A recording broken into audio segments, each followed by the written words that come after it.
because it seems like a lot of work compared to just buying a stock or an index fund and then leaving it there. So what if you are lazy or it looks like too much work? Is there just no choice? Is it not as bad as us lazy people think? Or is there like a shortcut?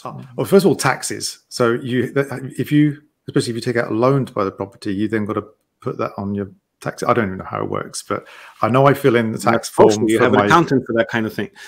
Right, yeah. So I had to fill in I know that. Are you kidding me? I just bring them the documents and say deduct everything you can. Oh, okay. Well, I do mine myself now. And I fill in the bit that says I have the mortgage on my own house that we live in. But then if I get an investment thing, then I'm going to have to go to an accountant because it sounds like it's complex. So it's either extra work or it's I do know people that do money. It themselves, but it depends on how much you like doing these kind of things and how good you are at it. I wouldn't presume to know, and I wouldn't presume to be interested in doing it, to be honest. So I just pass it to an accountant.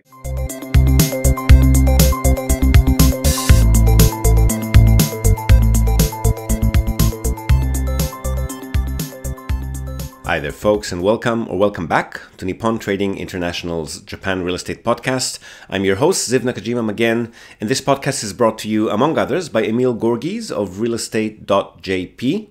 He's a Tokyo real estate agent who specializes in serving international or mixed nationality families who are looking for the perfect family home. So Emil's an Australian. He's been living here in Japan for over 2 decades now, and for about half of that time he's been buying, selling, and managing real estate properties in Tokyo on behalf of his own family and a great many happy clients. And he also acts as a mortgage broker on behalf of his clients. So he's got dedicated loan officers in many of the Japanese mega banks. And if you're a regular listener of the podcast, you probably already know him from our JREP, the Japan Real Estate Experts Panel sessions, which means that you're already aware of the fact that the man is an absolute fountain of wisdom on all things related to real estate in Japan, and in particular to family homes, the greater Tokyo metropolitan area, and mortgages. And most importantly, he's incredibly generous with his time and advice, which he's more than happy to provide at no cost or commitment to anyone asking.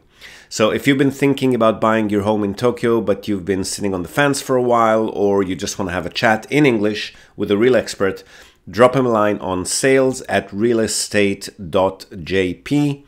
Hit him up today and start exploring your options. All right, so for today's episode, Retire Japan, which for the 3 folks among you who are not familiar with them, is Japan's most comprehensive English language resource for those among us who aspire to retire with some kind of financial comfort.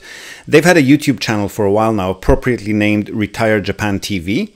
And they've asked me if I wouldn't mind being interviewed on the channel, which I of course immediately agreed to. You may remember Ben Sheeran, or as he's known more widely, Ben Tanaka, who's been a guest on this podcast on several occasions already, and we'll link to 1 or 2 of those episodes in this episode show notes.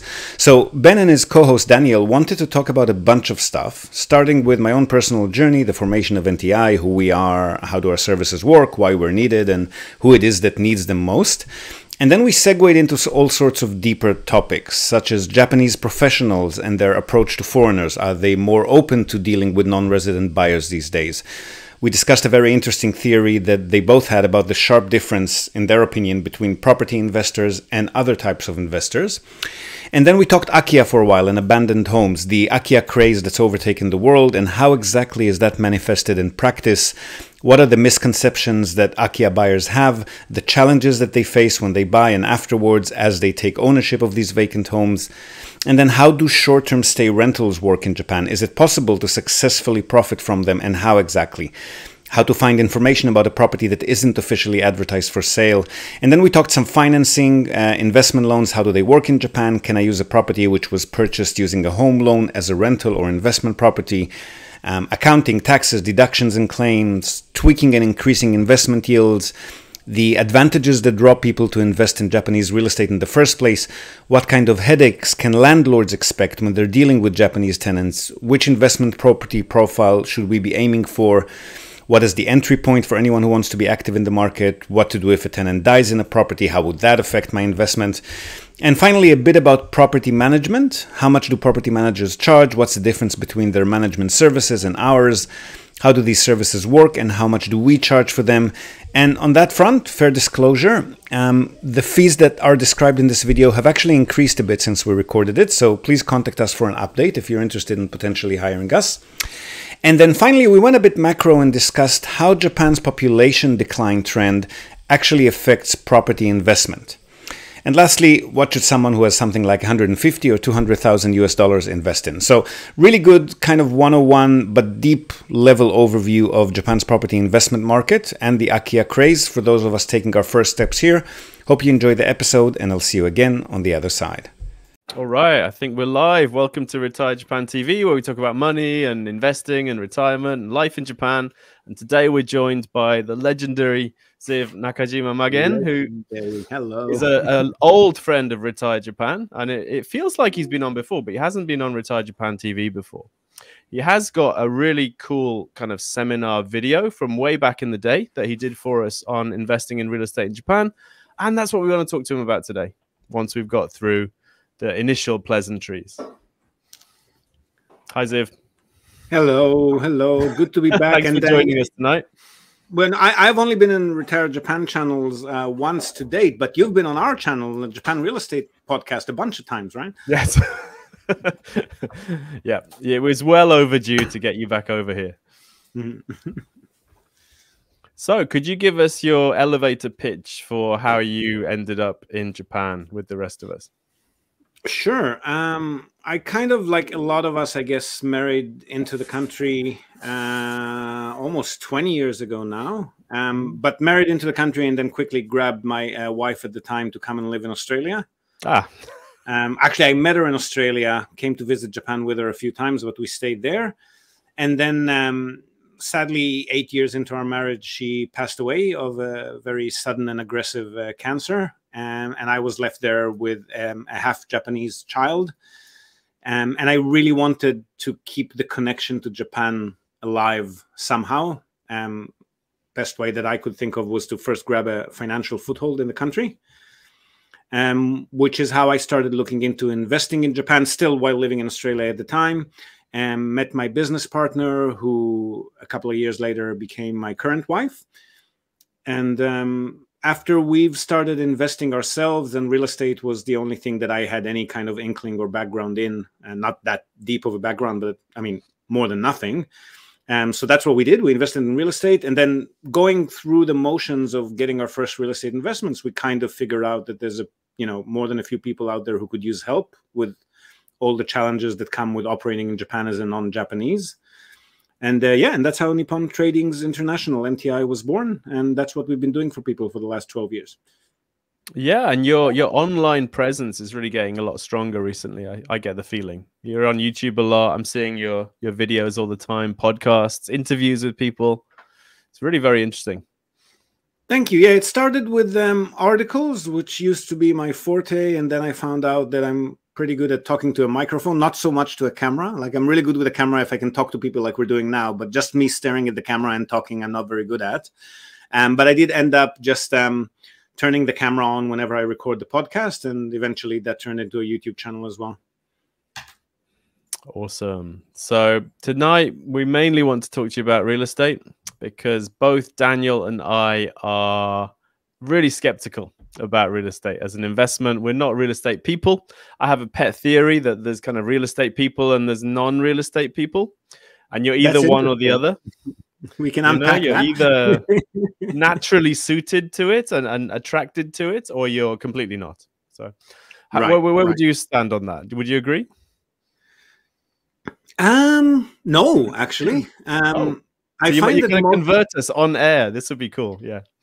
This is just going off my... So I'm definitely a real estate person, not for lack of interest in other types of investments. I'm just a firm believer in, invest in what you know, and maybe experiment with other stuff that you're not that familiar with in very small amounts and portions, but basically find your 80%, whatever that is. For me, that happens to be real estate because, again, I sort of found myself in it by inheriting a property and then becoming a landlord and then selling it and doing other stuff with it. So I was kind of, I rolled into it, but I can tell you from our customers, for example, which are usually my best point of reference, is that almost all of them are diversified. So they have real estate holdings for sure, sometimes in their country of origin, sometimes in a few places around the world.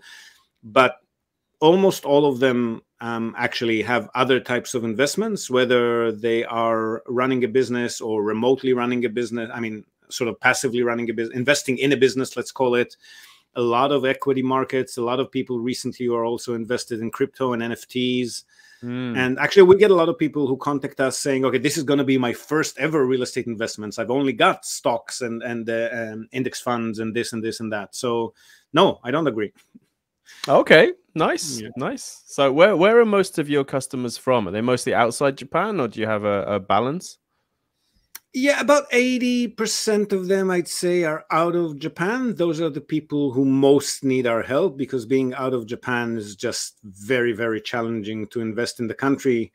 Even if you do speak the language, or in the case of our customers, I'd say, I don't know, 5-10% of them are even Japanese ancestrage people who do speak, read, and write and look Japanese and have a Japanese name, but being out of the country without the ability to open a bank account or have a physical address or a phone number that, you know, is still very much required, but a lot of third parties here in Japan. So they're the people who need our help the most. 20% of them live in Japan, but just rely on either our expertise or our language skills, which is not to say my language skills, that's the Japanese side of the business, or just don't have the mental bandwidth or the time or the inclination to deal with it themselves.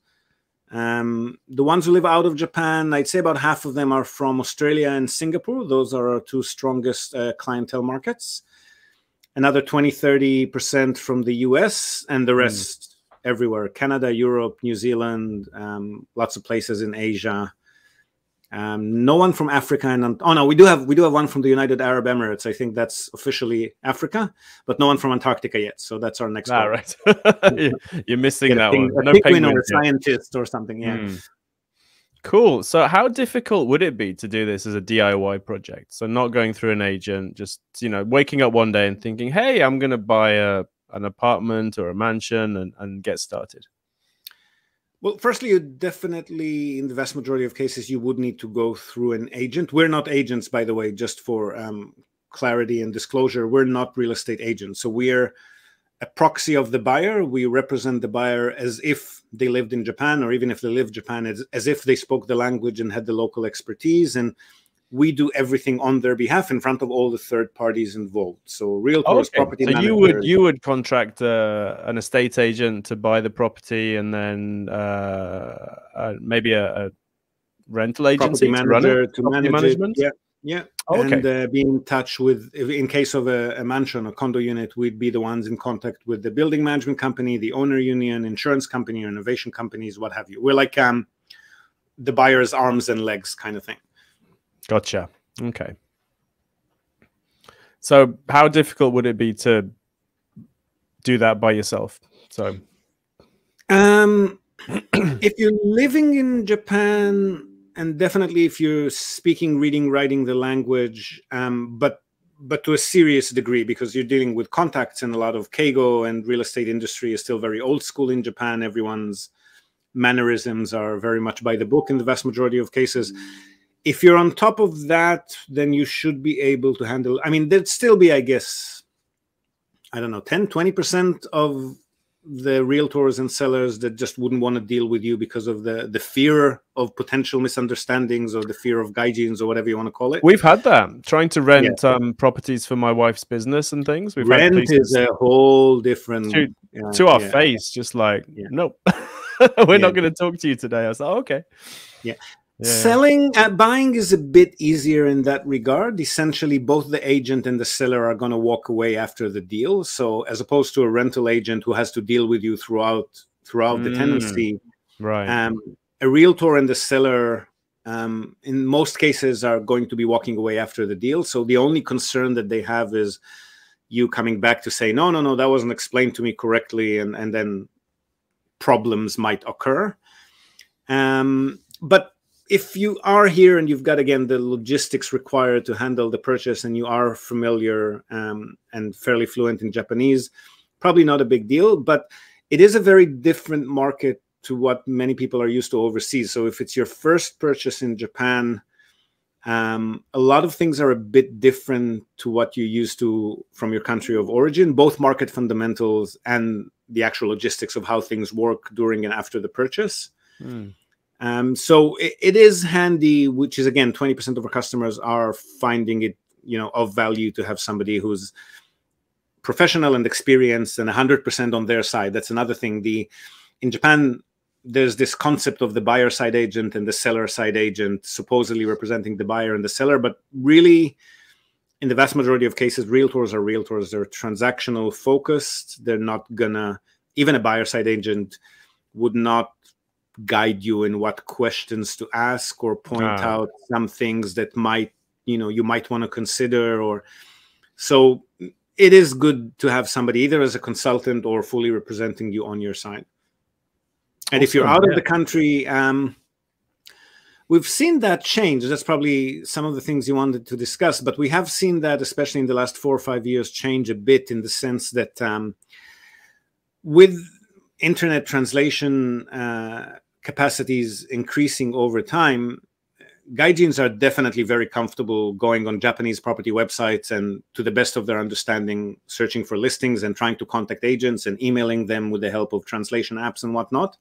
So I'm guessing, I'm not sure exactly how that happened, but I'm guessing that realtors were being hit more and more and more and more by these foreigner inquiries, to the point where a lot of them are trying, right? So they do their best. They hop onto Google Translate themselves and they try to understand what the gaijin is asking, and they're trying to reply with the help, again, of a translation app.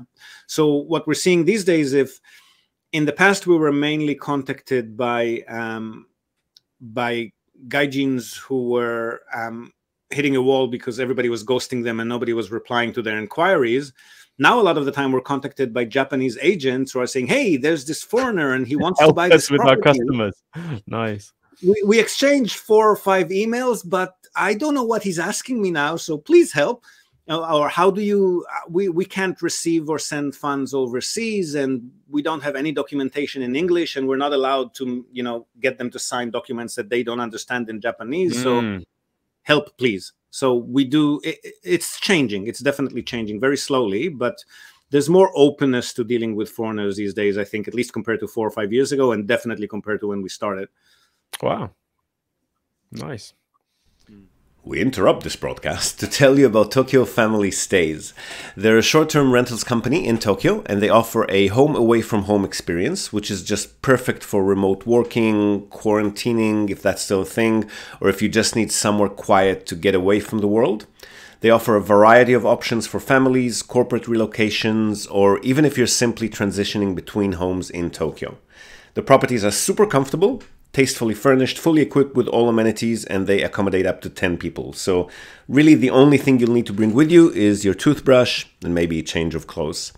They come with fast unlimited wireless internet, dedicated workspaces, and fully equipped kitchens, and they're just a delight to stay in. Fantastic alternative to Japanese business hotels, which if you've ever stayed in one, you probably know they're tiny, they're noisy, fine for a night or two if you're on your own, but longer term or with a family, you'll probably feel you're in a jail cell very quickly in a Japanese business hotel. So if you want to give yourself a sense of space and freedom by renting a real home with comfortable Western beds, including all the necessities like baby bedding, children's toys, high chairs, etc., you definitely want to reach out to Tokyo Family Stays. They've been at it for over a decade. They're a fully licensed minpaku or short-term stay operator. And as a special bonus for our viewers and listeners, they're also throwing in a breakfast basket upon arrival for anyone who books and mentions the Japan Real Estate Podcast or NTI. And not only for guests, if you're a property owner, you've got an investment property that you want to tweak for higher profit, or a holiday home that you want to rent out when you're not using it via short-term stays, drop them a line today, see how they can help you maximize your property's income. And again, as a special bonus to our viewers and listeners, they're also offering a free audit of your existing short-term stay listings without any obligation whatsoever. So feel free to reach out to them at tokyofamilystays.com. Well worth a visit.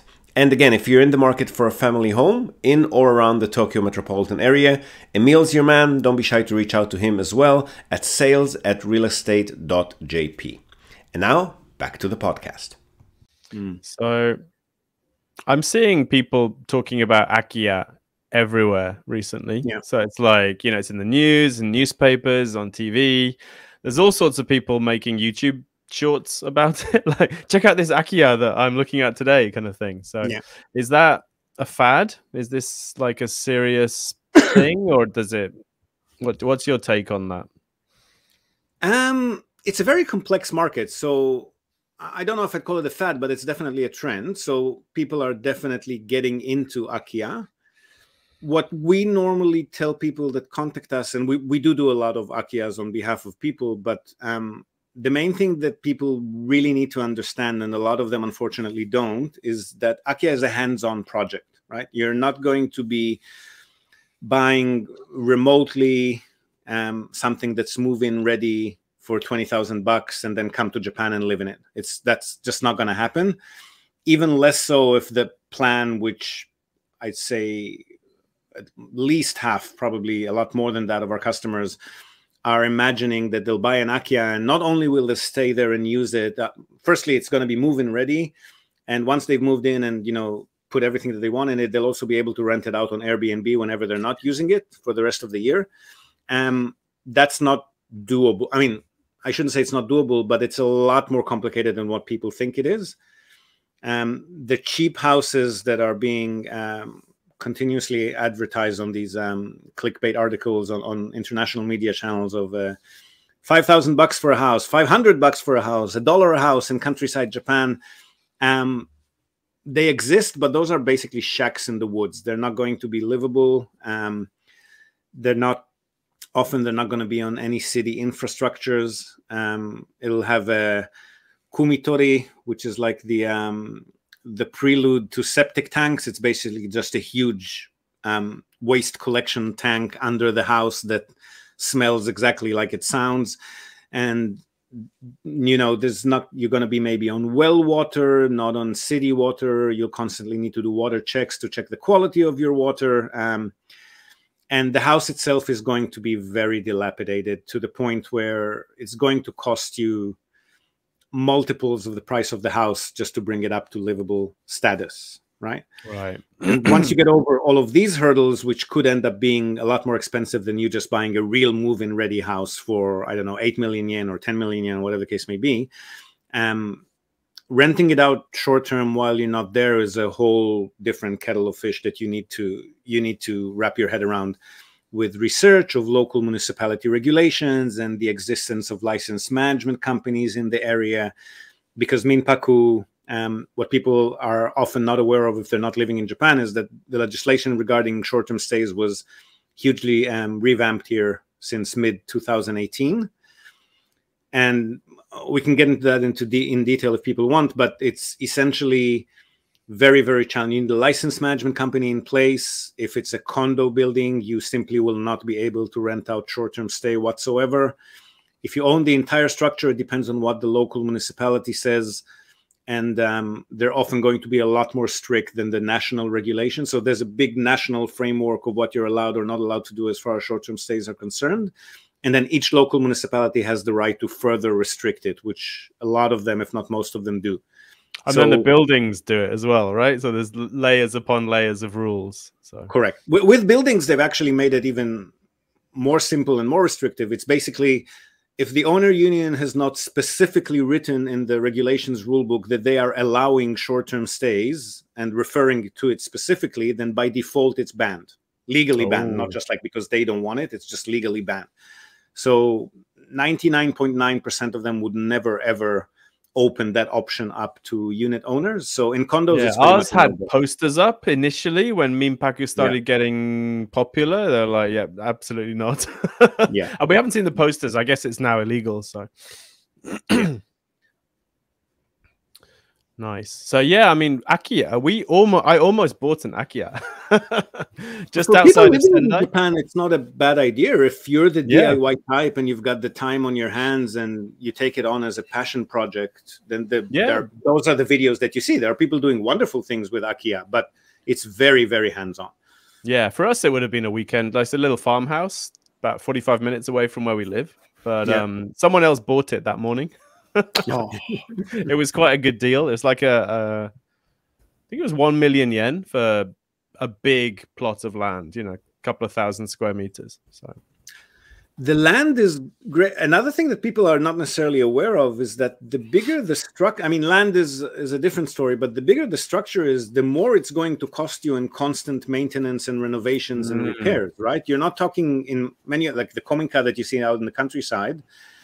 If you're not talking about the typical Japanese-sized house, which would be what 100, 120 square meters, you're talking about these sprawling farmhouses of 300-400 meters. That's a lot of annual expenses that you need to put up with. Yeah, plus like no insulation. It's going to be really cold and really hot. Yeah. And yeah, cool. So you're talking about minpaku there. So there seemed to be a kind of Airbnb minpaku boom a while ago. Is that over? I mean, has it been legislated out of attractiveness, or?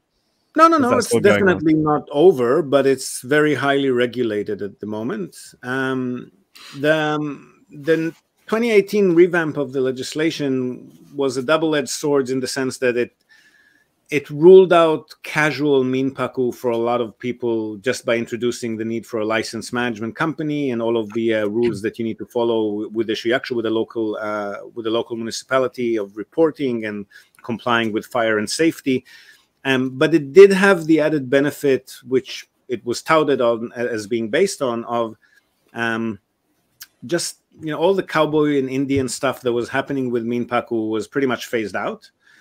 And these days, if you stuff up, you lose your license. So people do have to make it safe for guests, and they do have to make sure that people are aware of what they can and they cannot do in a residential neighborhood. And Airbnb is very much alive and well, but you need to be a practitioner. You can't just do, I mean, if you're living in the property and renting out rooms in minpaku, it's still very much doable in most cases. Yeah. But if you just want to buy a house and try to list it on Airbnb and rent it out and, you know, come visit once a week and see that no one's dead, that's going to be a lot more challenging now. Okay, so it's become more professional, and therefore, I guess guests might trust it more now. Correct. In one way. And I mean, the cynical among us would say that it was a lot of pressure from the hotel lobby to make it so that it's going to be higher barrier to entry and people would have to charge more. So it's not as competitive as it used to be. And you're really not seeing a lot of these 2,000 yen a night places on Airbnb anymore. But it's still very much alive and well, and people who do it well are making good money. But again, it's a full-time job. It's not a hands-off passive investment like a residential long-term lease. Okay. And hotels are like 50,000 yen a night now. So. Yeah. Daniel, go ahead. Yeah, the Japan Real Estate Conference I attended, there was a lady who did a talk about Airbnb in Japan, and she was saying, really, really good talk. And she was explaining how you've got to love it. And so she clearly does. And she was enjoying it because, like, financial benefits aside, she's engaging with the community. She's helping people come and stay in the community that she knows all the people in. And so she's kind of, in effect, is joining people together. And then, interestingly, she also said she was able to get referral income from restaurant owners or whatever that she gets on well with, and she can guide visitors to there. So it's, much more than just buying a place, sticking it on Airbnb, and you're done. It was really, as you say, it's like really involved. But she loved that side of it. I think if you don't love that, then it's not. Absolutely. I mean, being a minpaku host is a science, right? It's an art and a science. You have to, and Tracy's an expert at that. You have to cater to a specific type of guest that's maybe not being served as well by the generic places that are on the market. You have to, again, supplement your income with all of these referrals and extra services that you can charge a commission on as well, right? Like if you organize a babysitter for the guest, the babysitter gets paid, but so do you. And so on and so forth. Organize tours, airport transit, whatever the case may be. It's a business. You're basically running a business, and if you're good at it, you can make good money, but you do need to be constantly tweaking and just, checking vacancy rates and occupancy rates and how much is the competition charging at various seasons. And it's a business, but if you do it well, you can make good money off it. Nice. Before we go on, can we go to some questions? Clear out the chat, as it were. So I think the first question is from Kelly. So can you see that, Ziv? I can, but I'll need to maximize the screen to actually read it. Yes. Did you want me to read that? Basically, how do we find out if the house is for sale, the empty house that we want to buy? Yeah, so by saying that, Kelly was saying we did some research and found out the name of the owner. I assume that was by visiting the Legal Affairs Bureau and pulling out the registration documents, which is where the name of the owner would appear. What normally happens next is, since there's usually no contact numbers, the best you can do, I wouldn't go knocking on their door because that's a strict no-no in Japan, but you just send letters, right? You simply send a registered letter, which also gives you the ability to check whether that was received or not.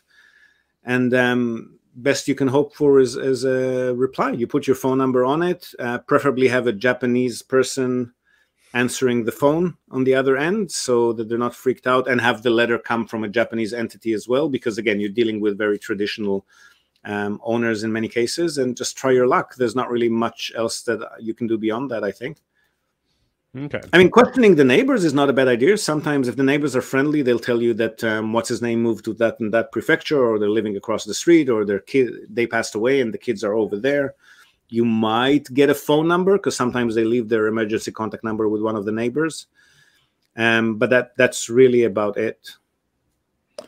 We had a similar thing actually when we were renting just like 1 block away. There was an empty house, which was kind of nice, and we wondered if it would be for sale. And so I wasn't quite brave enough to write a letter, but they clearly, every now and then, the grass would be cut. So I was okay, somebody is coming here occasionally cutting it. And catch the gardener as they're walking in. Yeah, well, I think it was the son or something like that. But yeah, one time I caught the guy outside cutting and said, "Oh, you know, the house is not being used. You know, do you think it might be up for sale sometime?" And he's a clear no. But okay, that was one alternative of getting an answer. Okay.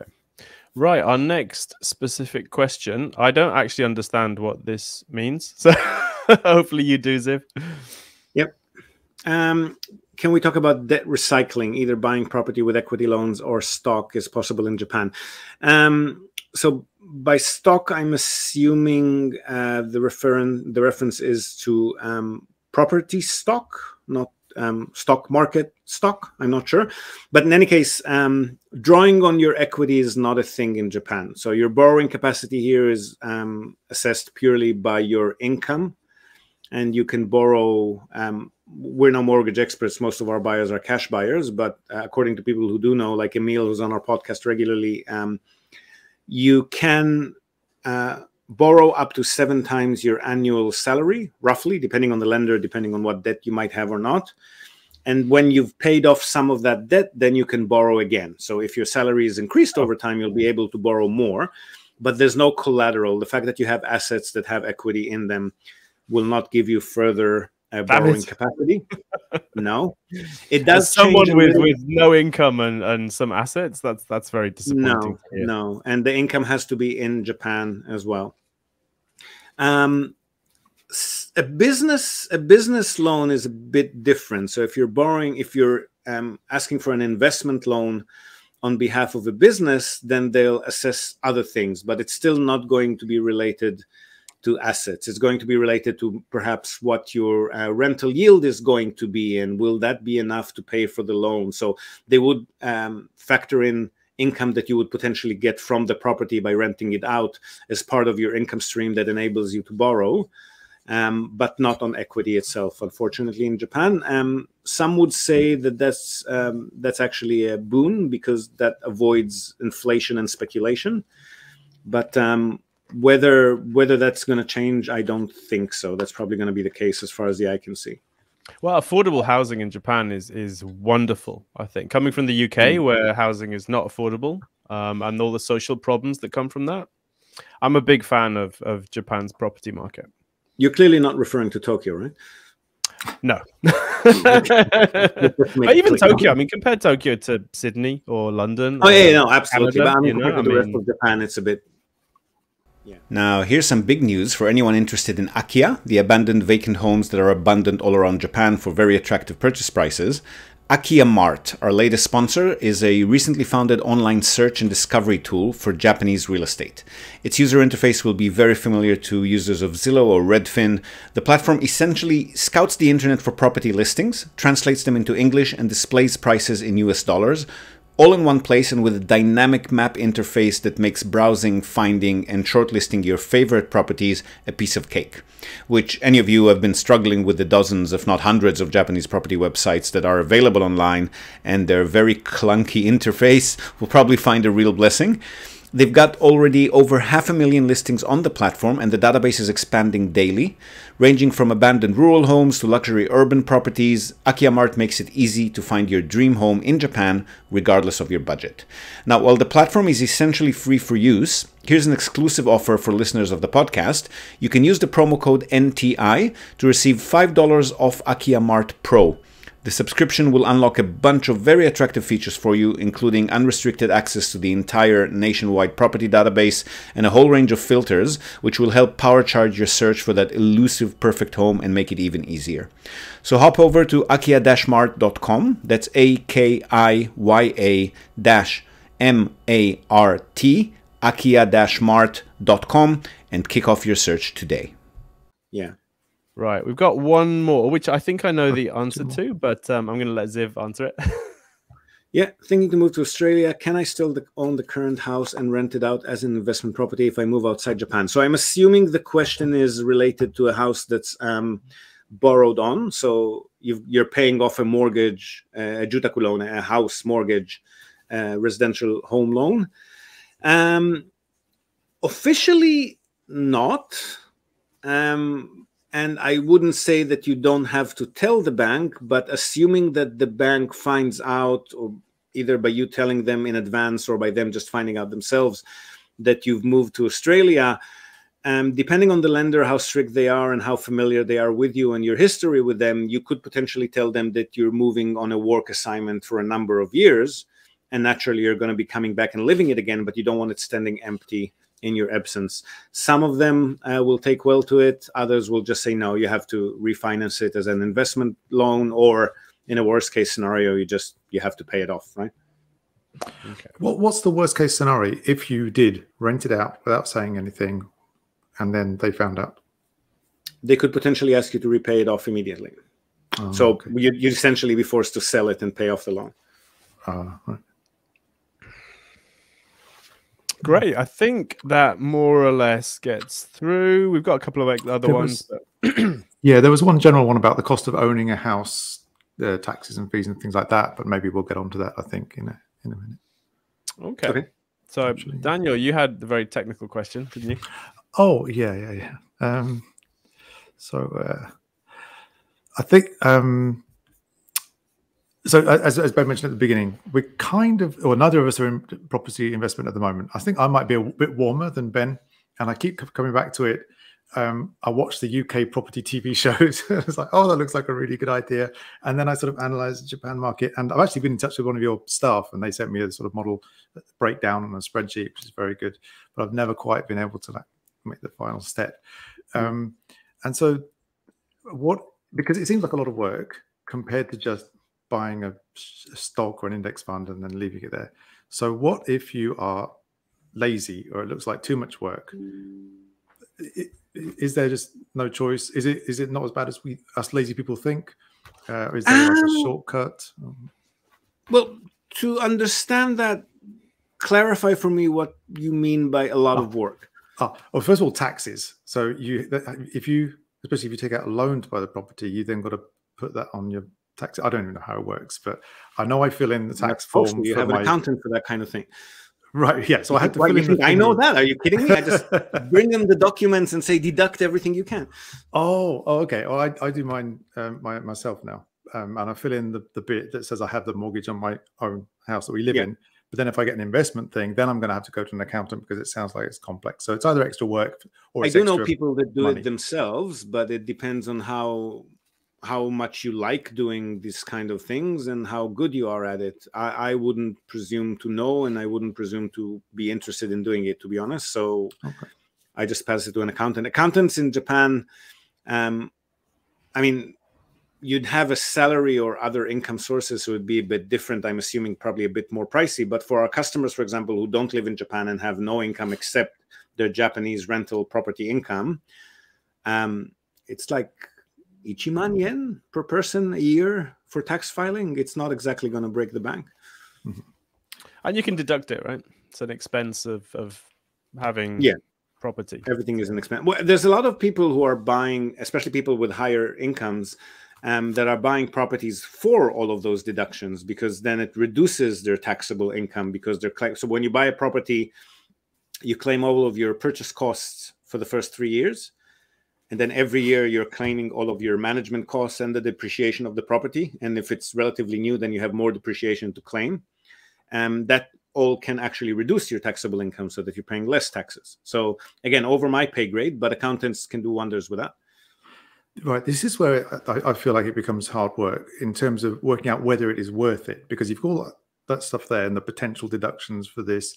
And then you've got so money coming in from that, but then you've got money going out in terms of the annual upkeep and potential maintenance. And then trying to work out overall, okay, so is it worth it or is it not worth it? There's seem like lots of variables there you have to sort of calculate. Well, I'd first look at it from a purely yield perspective. Can you get the 4, 5, 6% that you'll get on your property rental income in, taxable income? So net pre-tax income from a good location, good quality Japanese property, the best of cases will be about 4, 5, 6% a year. Mm. If you've got other avenues that can generate the same sort of taxable income, and you're not too concerned about diversity, or you're diversified in other ways, then probably not, right? Right. So it's the diversification thing that is a big thing that personally I've been neglecting, actually. Then do bear in mind that there are a lot more deductibles with a property compared to other types of investments. So if you're getting borderline to the point where, I could get something that's maybe 4, 5, 6% elsewhere, but I'm being taxed a lot as is with my current income, then yes, that does definitely become a profitable endeavor. But again, unless you're really an accounting geek, I wouldn't try to do it yourself. Oh, okay. Yeah, one thing about real estate property income in Japan is that you can use it to offset your employment income. And most of your side gigs and things, like if you have miscellaneous income, you're not allowed to apply that to your employment income. So that's the huge kind of... When you say apply the income to the income, you mean apply the expenses to the income? Yeah. Yeah. Any relevant expenses from real estate, you can take off your employment income. But say something like Retired Japan, which is a side kind of miscellaneous thing, I can only apply expenses to the Retired Japan income. Right. Not to employment income. So that's why property is attractive to some people. The property income is and expenses are factored into your general income stream. Yes. And then comparing property in Japan to property in other booming Western countries. So I think Canada is in a bubble, or it wasn't a bubble recently, and I'm from the UK. UK's often always seems to be in a property bubble. You get these people who flip houses by improving it to sell, or they'll improve a house to increase the rental yield. But it feels like in Japan, the rental yield is much more based around location and age of the property, and not so much about whether you've put in new windows or nice taps or something. Is there anything you can do as a homeowner to increase the value or increase the yield? Or is it not really? So that's mainly correct. The ones that do make a buck on flipping properties or improving them and then getting a higher rental income are usually companies that are very professional at doing that. They've got the contractors in place to do the renovations very, very cheaply. They go to foreclosures and get the properties very, very cheaply and then renovate them very cheaply. And then they definitely can sell them at a profit. And similarly, they can rent out a property that just wouldn't have been rentable before, right? So they buy it, again, Akias, but in locations that are a bit more attractive, that they can cheaply renovate, or foreclosed properties that they can renovate. They can buy a cat in the bag. They don't care because they know that it's not going to cost them beyond yay much to then renovate it to livable standards.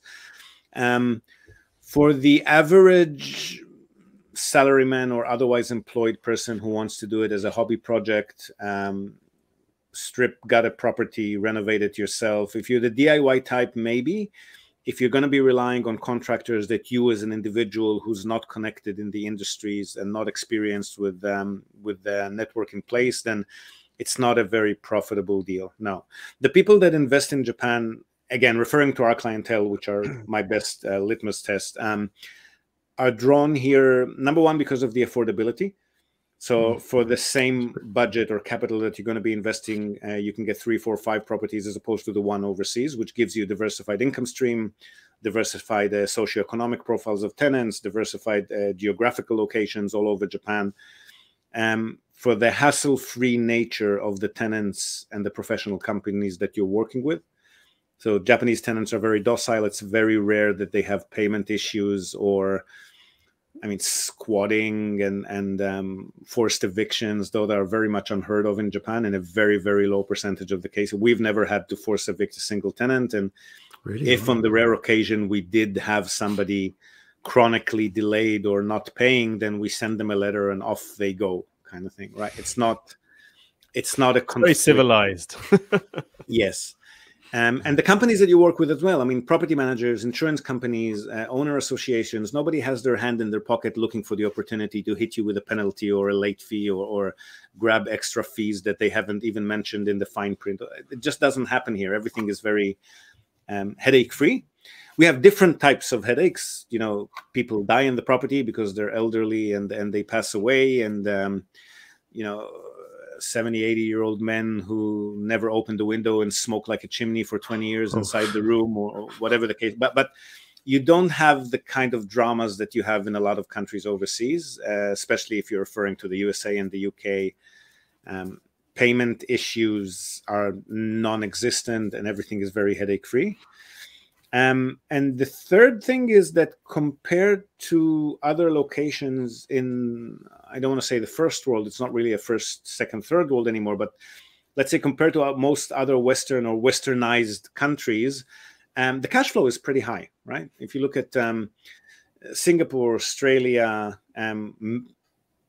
prominent locations in most cities, in most countries in Europe and the US and Canada, definitely, Hong Kong, Singapore, you'd get 3%, you'd be very happy. Here we can still get 4, 5, 6%. Not the 10, 11, 12 that we got when we started 12 years ago, but still relatively high compared to other countries. You're making it sound much more tempting, actually. I might change my mind. Maybe I should do it as an experiment, a Retired Japan experiment. Right. We get a YouTube series out of it. Yeah. We normally tell our customers to... we tell them this in the context of a property portfolio, but I think it applies to any kind of investment, is do your main thing. Again, do your 80% that you know and are comfortable with, and that's generating a stable and safe and steady, or even if not stable, safe and steady, just something that you understand and are comfortable dealing in. And then get adventurous with, I don't know, depending on your risk appetite, 10, 20% of your portfolio. Buy something for, I don't know, 40, 50,000 and see how it does, while your 400, 500,000 is sitting in stuff that you understand better. Right? So what's the kind of price range for these things? What's the buy-in? You know, if you want to buy one property that's cheap, what would that look like in Japan? Entry level for a reasonable quality long-term rental residential property in Japan, I'd say would start at around 4 million yen. They're not going to be the best properties in the world. They're going to be satellite cities, like somewhere bedroom communities within an hour from a major metropolitan center, or they're going to be prefectural capitals, like the biggest city in whatever prefecture it is. Obviously not the top 7 metropolitan centers in Japan, but could potentially be quite close to them. 25 or 20 to 30-year-old building, studio or 1-bedroom unit. These would start at around 4 million yen. To get better quality properties, better quality tenants, I'd aim towards 8 million yen as a starting point. Is the yield different? So the cheaper ones have a lower yield or a higher yield? No, the cheaper ones tend to have higher yield on purchase, but that yield is not going to be nearly as stable. If you buy something a lot younger, let's say family-sized property as opposed to a single or couple-sized property, in a better location, in a newer building, then you'd start with lower yield, but it would hold on. It would hold over time a lot better. When you're buying into the higher yields, cheaper properties, they tend to fluctuate a lot more. Because of their age and the types of tenants that you're going to be getting, you're going to have more frequent tenant changeovers, which whenever that happens, that comes with, I don't know, 2, 3, depending on location, up to, let's say, 4 months of vacancy. And more frequent, small, not expensive, but more frequent renovations and repairs, which are a bit of a headache. And also, if you're buying into older buildings and the area is popular enough, there's going to be ebbs and flows of new condos being built in the area. Whenever that happens, that creates a lot of pressure on the older building owners. And there's a bit of a race to the bottom kind of thing with the rent, where, you know, people can see, well, you know, if I pay Niman extra per month, I'm going to get a brand new unit. Why would I get this old thing? And then there's suddenly 12 vacancies in your condo building, and everyone's trying to put the price lower and lower to get the tenants as quickly as possible. So the yield tends to be a lot less stable when you're buying a lower quality property. Okay. If you wanted to get that sort of the higher end of that range, do people or your clients take out a home loan to do that, an investment loan, or are they generally people that would just buy it in cash? A small percentage of our Japan resident clients do. There are also a couple of options for non-residents. There's a bank in Singapore that does strictly condo units, investment properties. And Shinsei Investment and Finance, which is a subsidiary of Shinsei Bank, also do a non-resident loan, but they will force you to set up a company in Japan. And companies in Japan, as you two probably know, come with $3,000-4,000 a year in annual corporate upkeep. So if you're not going to be buying a small building, let's say for $500,000-600,000 US, it's probably not worth it to set up a company just for a few small units. I think Orix in Hong Kong, Star Bank in Taiwan, who also have a presence in Tokyo, and Bank of China, they provide similar products, but the terms are not nearly as attractive as a native Japanese investment loan. So you don't get people who get one property and then get a loan on that and get another one, sort of get a that drawing on the equity thing again doesn't happen here. You can't do that. No, not at all. No. If you built up a rental income portfolio and you're increasing your income little by little, then you could borrow on that. Ah, right. Okay. But based on the income, not the value of the building. Not the value of the asset. Yes. Interesting. So all those books from America on real estate investing out the window. Yeah. Invest with other people's money. Yeah. Leverage your asset. No. Yeah, I bought 30 buildings in 2 years. I know a lot of them do, and you know, it's a strategy that can work unless, you know, there's a sudden economic downturn. But let's not get into that. But if depending on your budget, we've mentioned 500-600,000 in case you want to set up a company. But there are definitely still small buildings in relatively good locations in Japan that our customers regularly buy that start at about 35 million yen, right? So you could buy a 4-unit aparto, like 2 floors, 2 units in each floor, or a little bit over that if you increase your budget a little bit, maybe up to 8 or 12 units, that you could buy for, especially with the current US to Japanese yen rate or whatever other currency you're dealing in. If you're bringing money from overseas, it's even cheaper. And then you also own a larger land plot, which is the only thing that can appreciate in Japan. And you have the flexibility, which you don't have in a condo unit, to do with the property as you please within local municipality regulations. So you can definitely easily rent out rooms by the month. You can decide that you're allowing commercial tenants in there. You can, if you're qualifying and complying with local municipality regulations, you could try Airbnb. Down the track, if the property is not as profitable as you thought, you can raise it and set up a logistics warehouse facility, or whatever you want. You have the flexibility to do with the property as you wish, and you have more growth potential because you own the entire land plot, not just a fraction of it like you do with a condo unit. Right. How easy is it to rezone? Like, is that necessary? If you knock down your apartment building, can you build a huge house on the plot? Or huge? No. So usually zoning regulations become stricter over time, not more lenient. So if you've purchased something within the last 5 or 6 years, zoning regulations most likely have not changed that much. But if it's something that was built 20 or 30 years ago, there's always almost going to be need for you to at least set back when you rebuild. So you will actually build a smaller structure. But if you had a house, for example, that covered a large portion of that lot, you could potentially build a 2-3 floor unit aparto on it. and that would increase your rental income, right? So depending on what you bought and how big the land plot is and what the current zoning regulations are. Now, if you've attended any of our recent JREP Summit events in Tokyo, you've probably heard our sponsor, Robert Miller from Innovatious.com. He's been in web solutions here in Japan for the past 25 years, and he's also an active investor in Japanese real estate property, as well as global online property, which is his specialty and what his company Innovatious is all about. They offer a full suite of website services for entrepreneurs and small business owners, including all aspects of web design and management, backup and updates, content formatting and editing, proactive maintenance and error fixing, you name it, with a strong focus on SEO excellence, which is what gets you those hardcore, top-of-the-list search engine rankings. But there is a difference. Innovatious works off a simple, all-inclusive monthly subscription model, as opposed to the typical outdated and confusing per-project model. So you never have to wonder how much any request for any work to be done on your website might cost. It's always $297 per month. Period. And if that's not enough, if you mention that you've heard of their services on the Japan Real Estate Podcast, you'll also get 10% off this monthly price for life. Also, and equally important, if not more, you can try out Innovatious for just 1 month, then switch them off, on again later if you wish, and so forth. There are no minimum subscription terms. Now, if you're a small business owner, managing and growing a website is super distracting and time-consuming, right? That's exactly where Innovatious comes in. Robert's team takes care of all of that for you so that you can focus on what you do best. So feel free to email Rob at robert@innovatious.com. That's INNOVACIOUS.com.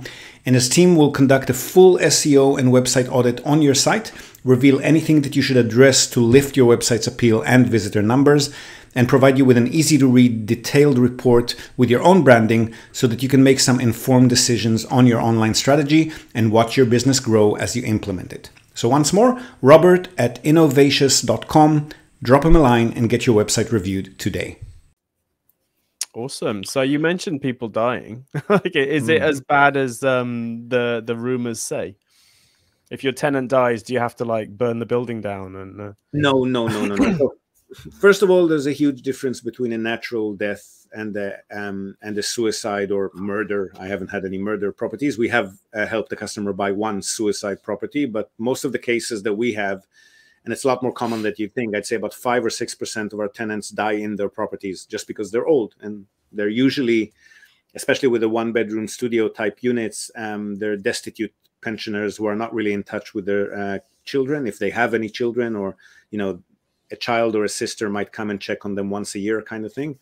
So often they simply die in the property. That particularly is not such a huge stigma. Recently, actually, a legislation was passed which finally made that distinction between murder, suicide versus natural death. So natural death these days, you don't need to report to the next buyer or the next tenant in line. That's not to say that they're not going to find out, because there are plenty of websites that advertise that. And also the agents, being Japanese, are feeling a bit uncomfortable not to disclose that, regardless of the laws. And we also feel it's a fair thing to let people know that this is what happened. You'll find it a bit more challenging to rent at the same rental income a couple of years down the track, or the next tenant in line, let's say. It becomes a lot easier after one's moved in and then moved out again. Murder, suicide would be a lot more challenging. That definitely carries a stigma, not just for Japanese, but for all Asians.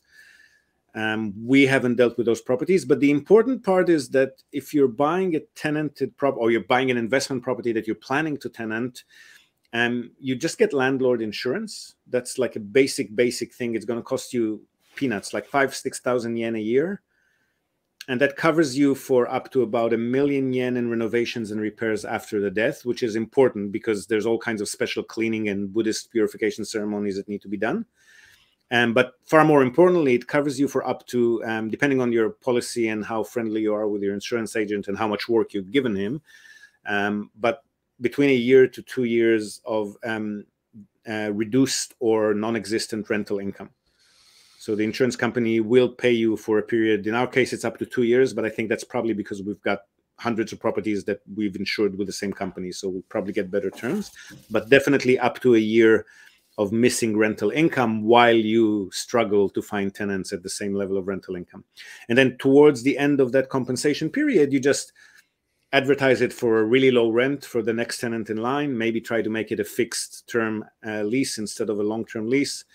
The people who are looking for these super cheap rentals are probably going to agree to a fixed lease as well. And then once they've concluded their tenancy, you just go back to normal. Ah, right. Okay. You mentioned landlord insurance there, and this ties in, I think, with the question earlier about costs. So landlord insurance sounds like that's not very much, but also there would be on any property earthquake insurance, I think, isn't it? It's, yes, they call it earthquake. They call it fire insurance, but it covers a bunch of natural disasters. Right.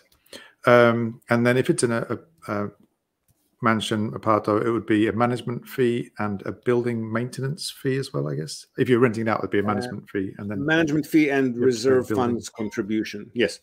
Right. And then property tax. And then if you're making a profit, you would pay income tax. Is that depending on your portfolio? If you've got an accountant who knows what they're doing, you're probably not going to pay much income tax. Again, like back to our conversation previously, you might actually be able to reduce your income tax. Yeah. Right. Are there any other property taxes on the rental cash cows, which tend to be not more than 3 bedrooms, slightly older buildings, let's say, that usually boils up to not more than 40,000-50,000 yen a year. Yeah, ours is about and that. The building fees you would factor into your yield calculations from the get-go, right? So if you know the rental income is Goman or Juman or whatever the case may be, you deduct the building fees from that. You deduct the property management fee, which is usually 5% plus tax, so 5.5%. And then you arrive at your bottom line yield, and you evaluate that before you pull the trigger on a purchase. It's not going to be a surprise. You're going to know all of that information. Yeah, property management fee only about 5%. That's much less than I thought. No, I mean, we get 3-4% because we work with the same property managers and we give them a bunch of properties to manage. But the industry standard is usually 5%. Oh, wow. Okay. Actually, in Shikoku, for some reason, maybe because there's not that many property managers, they are actually feeling very justified to charge 8 and 10%, which is why we don't do much business there. Right. Yeah, I thought 10% was the norm, but okay, well, that's a pleasant surprise. No, 5%. I mean, if you go to some of the companies that flout the fact that they've got national branches all over the country, franchises, and they say, well, yes, we charge 10% because we give you nationwide coverage, but it's honestly nonsense because each office is completely different to all the other offices. There's absolutely no advantage with them being in a nationwide spread. So you just want to work with a local company that charges normally 5%. Oh, okay. Interesting. So, and you charge a fee as well, presumably? If somebody needs us to manage the portfolio or manage the managers, so to speak, on their behalf, then we charge a minimum fee of 3,000 yen per month if they purchase the property through us, or 4,000 if they purchase it elsewhere. And for that, we will be the contact person for the property manager, the building management company, insurance company, renovation, repair, whatever the case. We charge other fees upon vacancies. We charge half a month upon repopulating the property. If we have to do any non-routine work like submit insurance claims or apply to court in case of, for example, an absconding tenant, then you have to get a one-sided termination order from the court. So those kind of things we just charge by the hour, but basically it's 1 monthly hour. If you're buying a property that generates beyond a certain amount, we just charge 2%. Okay. So worst case, you'd come up to 7%, 5% for the property manager, 2% for us. Okay. And then would that come out of the yield, or you would calculate that? We present, I can share a screen if you want me to, but we basically give our customers spreadsheets that factor all of that into it. And the net pre-tax yield that they see at the bottom is what the property is actually going to be yielding per year on purchase. As it gets older, building fees goes up. What we've discussed earlier, if there's going to be extra demand in the area, you might have to reduce the rent a little bit. Japan salaries haven't gone up much in the last 20 or what years. So you're not going to be raising the rent in the vast majority of cases. So what tends to happen over time is as the building ages, you're going to be reducing your yield, not increasing it. There's no rent hikes. So we normally recommend to our customers, as a building approaches about 40 years of age is when building fees start to escalate a bit more quickly because it requires more frequent maintenance and renovations. We recommend to people to buy them not older than 30 years on purchase. And then as they approach about 40 years, start considering reselling them and recycling the money into something newer, which also will kick off your purchase costs and management costs deduction claims again, because you can only do that for 3 years or 5 years, I think, as a company. Oh, right. Okay, so I just need to get a high income now to make this to make this worth it. Cover Retire Japan with ads. I heard you officially retired, Ben. Is that right? I lost my job. Yeah, I mean, that sounds like officially retiring. Yeah, so I don't have formal employment anymore. So yeah, you don't seem too concerned though. That's good. No. That's the point. That was the whole point of this whole thing. Yeah. So you're living proof of the entire doctrine. Yeah, 2008, I lost my job. It was a horrible experience. So I made sure the next time I lost my job, it was okay. Yeah. Cool. I think we've got a couple of questions, and then we'll let Ziv go, because otherwise we'll be here all night. So we'll try and go through these quickly then. Quick general one about property prices in Japan going down. Any thoughts, Ziv? Yep. So what we've seen since we've started doing this, and I think we've got at least a couple of decades more of this happening, is that the population drop in Japan needs to be granulated a bit more into individual locations, because if you actually look at the numbers in the population census, what happens is all of those smaller townships and villages that are dying out are conglomerating into the bigger metropolitan centers in their respective areas. And then what we're getting is that the population in most of the large cities in Japan is actually constantly rising, right? You have a few years where Sapporo goes stagnant and then starts rising again.